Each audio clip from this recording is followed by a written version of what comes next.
स्वाभाविक है भाई, 7 लाख आपने अगर रिजल्ट पब्लिश किया और एक ही बच्चे 4-4 जगह अगर वो हो रहे हैं तो वो पद तो सीमित हो गए ना। तो ऐसी स्थिति में हम यह समझेंगे कि रेलवे को अविलंब इस दिशा में संज्ञान लेना चाहिए। अब आपने विज्ञापन प्रकाशित कर दिया, प्रकाशित होने के बाद आपने उसके मापदंड तय कर दिए, मापदंड के बाद अब नई चीज़ को जोड़ा जाना कि कहीं से न्याय संगत नहीं लगता है। बिहार के नौजवान, चूँकि इनकी मेधा ऐसी है कि देश के किसी भी कोने में वो रेलवे जैसे सेक्टर में काम करते हैं। तो आपने रेलवे के जो मानक में बदलाव नियुक्ति की प्रक्रिया में किया और उस मानक के बदलाव के चलते अगर बच्चों में आक्रोश है तो निश्चित रूप से इसको संज्ञान में लेकर करके और इसका सम्यक समाधान की दिशा में बढ़ना चाहिए। महत्वपूर्ण निहितार्थ यह है कि नौजवानों के भविष्य पर अगर कोई भी तरह की परेशानी है उनके रोजगार के अवसर में, तो उसको तार्किक तरीके से रेलवे को भी संतुष्ट करना चाहिए और ये गंभीरता के साथ इसको लेना भी चाहिए। नमस्कार, आप देख रहे हैं द इंडिया टॉप। मैं हूं आदेशपुरी। आरआरबी यानी कि रेलवे भर्ती बोर्ड अभी काफ़ी विवादित बना हुआ है और विवाद कारण है कि छात्र उसके एनटीपीसी रिजल्ट देने के बाद ही आक्रोशित हैं। उनका कहना है कि 7 लाख पीटी में रिजल्ट दिया गया, ये महज रोल नंबर है, कैंडिडेट 3 लाख से कम संख्या है। और इसी को लेकर आपको बताएं कि कल राजेंद्र नगर रेलवे स्टेशन पटना का और आरा स्टेशन, ये दोनों जगह छात्रों के द्वारा जाम किया गया। 8-9 घंटे तक कोई ट्रेनों का परिचालन नहीं हो सका। उसके साथ ही साथ बताएं 23 फरवरी को ग्रुप डी का एग्ज़ाम होना है जिसमें 1 लाख से अधिक पद हैं और 1 करोड़ से ज़्यादा अभ्यर्थी हैं। लेकिन अंतिम समय में रेलवे के द्वारा ये किया गया कि पीटी के बाद मेंस भी जोड़ दिया गया है और इसको लेकर छात्र काफ़ी आक्रोशित हैं, नाराज़ हैं। हमारे साथ हैं बिहार सरकार के पूर्व मंत्री और जदयू से एमएलसी नीरज कुमार जी। इन्हीं से बात करेंगे। सर, आप सरकार में गठबंधन में हैं, दिल्ली में भी आपके नेता जो हैं वो मंत्री हैं केंद्र में।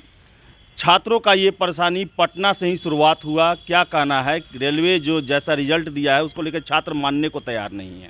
देखिए, सबसे महत्वपूर्ण विषय है कि रोजगार एक महत्वपूर्ण विषय है और लंबे अरसे के बाद, विज्ञापन के लंबे अरसे के बाद आपने परीक्षा की प्रक्रिया तय की और परीक्षा की प्रक्रिया के नए तरीके से प्रारंभ किया।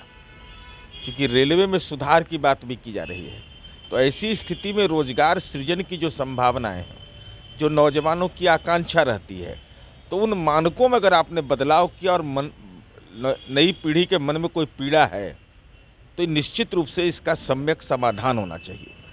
और ये स्वाभाविक है भाई, 7 लाख आपने अगर रिजल्ट पब्लिश किया और एक ही बच्चे 4-4 जगह अगर वो हो रहे हैं तो वो पद तो सीमित हो गए ना। तो ऐसी स्थिति में हम यह समझेंगे कि रेलवे को अविलंब इस दिशा में संज्ञान लेना चाहिए और संवाद कर करके सही तरीके से, अब आपने विज्ञापन प्रकाशित कर दिया, प्रकाशित होने के बाद आपने उसके मापदंड तय कर दिए, मापदंड के बाद अब नई चीज़ को जोड़ा जाना ये कहीं से न्याय संगत नहीं लगता है। और यह स्वाभाविक रूप से बिहार के नौजवान, चूँकि उनकी मेधा ऐसी है कि देश के किसी भी कोने में वो रेलवे जैसे सेक्टर में काम करते हैं। तो आपने रेलवे के जो मानक में बदलाव नियुक्ति की प्रक्रिया में किया और उस मानक के बदलाव के चलते अगर बच्चों में आक्रोश है तो निश्चित रूप से इसको संज्ञान में लेकर करके और इसका सम्यक समाधान की दिशा में बढ़ना चाहिए। सर, आप लोग सरकार में हैं, मंत्री हैं आरसीपी सिंह जी, क्या आप लोग ये मैसेज पहुंचाएंगे और कहेंगे कि इसमें बदलाव जो है होना ज़रूरी है, जो छात्रों की मांग है उस पर गौर किया जाए? बिल्कुल, हम उसके पहले ब्यौरा उसका पूरी तथ्यों की जानकारी ले रहे हैं।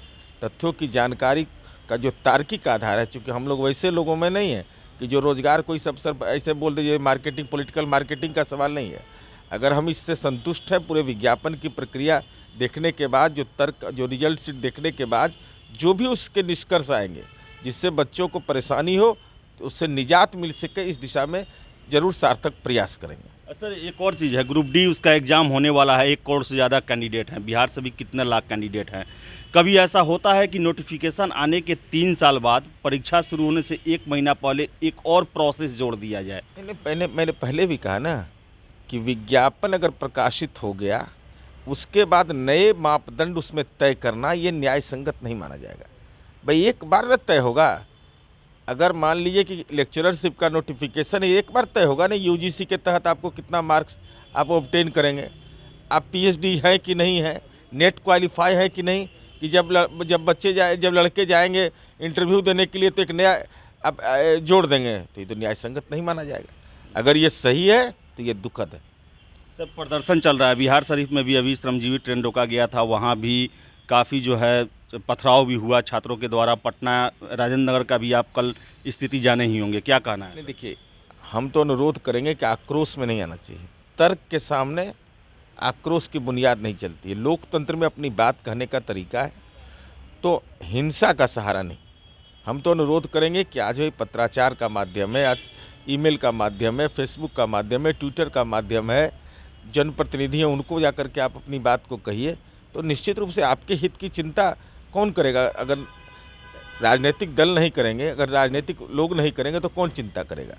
यह राजनीतिक निहितार्थ नहीं है, महत्वपूर्ण निहितार्थ यह है कि नौजवानों के भविष्य पर अगर कोई भी तरह की परेशानी है उनके रोजगार के अवसर में, तो उसको तार्किक तरीके से रेलवे को भी संतुष्ट करना चाहिए और ये गंभीरता के साथ इसको लेना भी चाहिए। तो गंभीरता के साथ लेना चाहिए, लेकिन आपको बता दें कि रेलवे की तरफ से अभी कोई गंभीरता वाला बयान नहीं आया है। आपको बता दें कि कल राजेंद्र नगर रेलवे स्टेशन पर छात्रों ने 9 घंटे ट्रेन रोक रखा और राजधानी, संपूर्ण क्रांति जैसे ट्रेनों को भी कैंसिल करना पड़ा। हालांकि आपको बताएं कि काफ़ी शांतिपूर्ण ये था, ये सारा विरोध प्रदर्शन जो है। लेकिन आपको बताएं कि नीरज कुमार हैं, ये कह रहे हैं कि हम सारे तथ्यों को समझेंगे और इसको लेकर हम छात्रों का पक्ष ऊपर तक जरूर पहुंचाएंगे। तो देखने वाली बात है आखिर क्या होता है, लेकिन जो है स्थिति यही है कि आज रेलवे के छात्र परेशान हैं, हताश हैं और आक्रोशित हैं। तो फिलहाल इस वीडियो में इतना ही।